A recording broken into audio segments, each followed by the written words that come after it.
তাহলে দানের শীষের বিশাল বিজয় চৌদ্দগ্রামে হবে। এটা চৌদ্দগ্রামের সর্বস্তরের মানুষ জেনেছে এবং এই জোয়ারও উঠেছে। এই বিজয়টাকে নস্যাৎ করার জন্য প্রশাসনের ছত্রছায়ায় জমাতেয় বিভিন্ন সন্ত্রাসী দেশীয় অস্ত্র আগ্নেয়াস্ত্র সহ আমাদের নেতা কর্মীদের বাড়িতে রাতের অন্ধকারে তাদেরকে তাদেরকে অবরুদ্ধ করে তাদেরকে অস্ত্রর হুমকি দিয়ে আমাদের অনেক এজেন্টকে রাত্রেই সরিয়ে নিয়েছে। সকালবেলায় আমরা বিভিন্ন কেন্দ্রে দেখেছি যখন আমাদের প্রধান পর্যবেক্ষক সহ আমাদের প্রধান সমন্বয়কারী নির্বাচনী সমন্বয়কারী এবং আমাদের পৌরসভার সভাপতি বিভিন্ন কেন্দ্রে যখন ভিজিট করে দেখা গেছে রাস্তার মধ্যখানে ব্যারিকেড দিয়ে 200 থেকে 300 ভোটারদেরকে আটকিয়ে রেখেছে। আমরা বিভিন্ন জায়গায় নির্বাচন returning officer Chauddagram returning officer থেকে আরম্ভ করে প্রশাসনের বিভিন্ন জায়গায় ফোন করেছি, কিন্তু তারা একটা কথাই বলছে পুষ্ট হচ্ছে, কিন্তু সাধারণ মানুষ এই সময়ে নির্যাতিত হয়েছে, নিপীড়িত হয়েছে এবং তাদেরকে শারীরিক আঘাত করা হয়েছে। যা আজকে এই পর্যন্ত চৌদ্দগ্রাম সরকারি হাসপাতালে এবং চৌদ্দগ্রামের কুমিল্লার বিভিন্ন হাসপাতালে ভর্তি। এর মধ্যে আমাদের নেতা চৌদ্দগ্রামের বিভিন্ন হাসপাতাল ভিজিট করেছে। আমাদের প্রায় 70 থেকে 80 জন লোক আমাদের হাসপাতালে ভর্তি আছে বিভিন্ন ইউনিয়নে। তো এই অবস্থায় একটা শান্তিপূর্ণ ইলেকশনকে বিতর্কিত করার জন্য, যেটা চৌদ্দগ্রাম তো বিতর্কিত হয়ে গেছে, সারা পৃথিবীর মানুষ জেনেছে কিভাবে ইলেকশন হয়েছে। জমাতের সন্ত্রাসীরা ভোট এমনভাবে কারচুপি করেছে যেটা প্রশাসন জানে, কিন্তু প্রশাসনের কিছু করার ছিল না। হয়তো আমি মনে করি এত দুর্বল প্রশাসন দিয়ে চৌদ্দগ্রামের মতো একটা আসনে নির্বাচন করা ঠিক হয়নি এবং আমরা বলবো, জনগণও বলতেছে এটা প্রশাসনিক প্রুফ।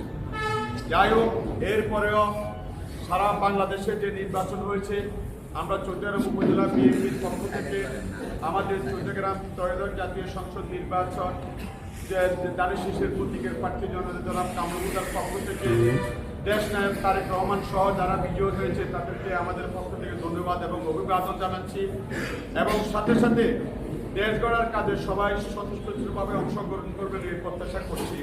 আজকে আমরা যে অভিযোগটি করার জন্য এখানে আপনাদেরকে দেখেছি, আপনারা সবাই কালকে বিভিন্ন কেন্দ্রে গিয়েছেন। সাংবাদিক ভাইয়েরা যারা জাতির বিবেক, তারা দক্ষিণাঞ্চলে গিয়েছেন। আপনাদের মাধ্যমে সমস্ত ফুটেজগুলি আছে, সমস্ত আপনারাই সাক্ষী। আপনাদের মধ্যে আবারও প্রশাসনকে আমরা এই কারণেই বলবো, আপনারা বলার পরেও কাজ হয় না, এই কারণেই আমরা প্রশাসনকে দোষারোপ করছি।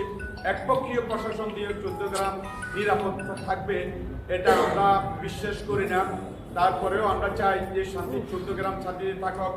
নির্বাচন পরবর্তী যাহা ঘটেছে সেটা আমাদের পৌরসভায় এটা অত্যন্ত দুঃখজনক এবং মর্মাহত হচ্ছে। আমরা আমাদের পৌরসভার 6 নং ওয়ার্ড আমাদের প্রধান নির্বাচনী এজেন্ট পৌরসভার জনাব মফিজ কাউন্সিলরের বাড়িঘর ভাঙচুর করা হয়েছে, হামলা করা হয়েছে। তার বাড়ির ছেলে থেকে আরম্ভ করে তাকে এবং তার পরিবারের মহিলাদেরকে অকথ্য ভাষায় গালিগালাজ করে হামলা করা হয়েছে। আমাদের সবচেয়ে একেবারে কাছের মহিলা দলের 6 নং ওয়ার্ডের সভানেত্রী আমাদের শান্তা ইব্রাহিমের যখন সে ভোট কেন্দ্র গণনা করে শেষ করে যাচ্ছিল, তখন জমাতের সন্ত্রাসী, চিহ্নিত সন্ত্রাসী, কি নাম জানি তার, হাসান সহ একাধিক গুন্ডা বাহিনী তাকে রাস্তার মধ্যে আক্রমণ করে তার গায়ে হাত দেওয়া হয়েছে, তার হানি করা হয়েছে। সর্বশেষ তার বাড়িতে তার রাতের অন্ধকারে তার বৃদ্ধ মা, তার বাড়ি ভাঙচুর করা হয়েছে। এটা ভিডিও ফুটেজে আছে।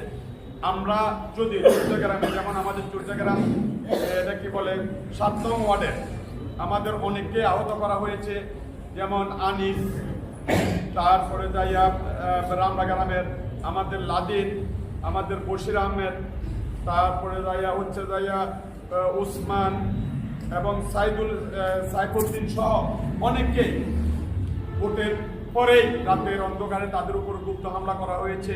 আপনারা দেখেছেন এরা একটাই সময় ছিল হেলমেট বাহিনী, এরপরে হয়েছে গুপ্ত বাহিনী, এখন হচ্ছে গুজব বাহিনী। তারা চৌদ্দগ্রামে যে সন্ত্রাস চালাচ্ছে, শান্তিপ্রিয় চৌদ্দগ্রামবাসী এখনো দেশ নায়ক তারেক রহমানের বক্তব্যের উপর, উনার নির্দেশনার উপর আমরা শান্ত রয়েছি। আমরা আগামী দিনেও চৌদ্দগ্রামকে শান্ত রাখতে চাই। কিন্তু এর মধ্যে যে অরাজকতা শুরু হয়েছে আমাদের চৌদ্দগ্রামের ইউনিয়ন এবং পৌরসভাতে, আমরা এর তীব্র নিন্দা জানাচ্ছি।